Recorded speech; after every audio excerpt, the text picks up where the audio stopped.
అందరికీ నమస్కారం. ఈ కార్యక్రమానికి వచ్చినటువంటి ప్రజాప్రతినిధులకు మరియు గ్రామ పెద్దలకు అందరికీ నా హృదయపూర్వక నమస్కారాలు. నేను ఇంతవరకు 2 క్యాంపులు అటెండ్ అయ్యాను. కానీ దాంట్లో ఆ క్యాంపుల్లో చూసిన దానిలలో సూక్ష్మ క్రిముల ద్వారా వచ్చిన జబ్బుల కంటే మనకు వంశపారంపరంగా వచ్చిన జబ్బులకే చాలా ఎక్కువ ఉంది.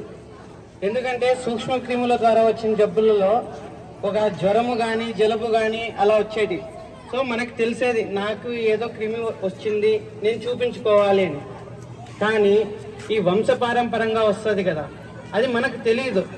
ఒక రకంగా చాలా మటుకు మన శరీరంలో జరగరాని ఇబ్బంది జరిగిన తర్వాత మనకు తెలుస్తుంది.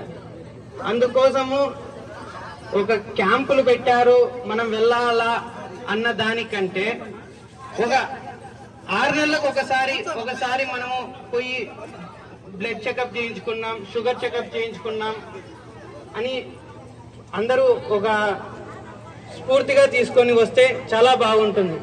ఎందుకంటే ఈ నాన్ కమ్యూనికబుల్ డిసీజెస్ అంటాం, అంటే షుగర్ అంట, బీపీ అంట, ఇట్లాంటివి మనకు తెలియదు. కానీ మనము నిర్లక్ష్యం చేయడం వల్ల అది జబ్బు పెరుగుతూ వస్తుంది. కానీ మనకు తెలియకపోవడం వల్ల మనం కరెక్ట్గా వైద్యం చేయించుకోలేకపోతున్నాం. ఇంకొకటి ఏంటి,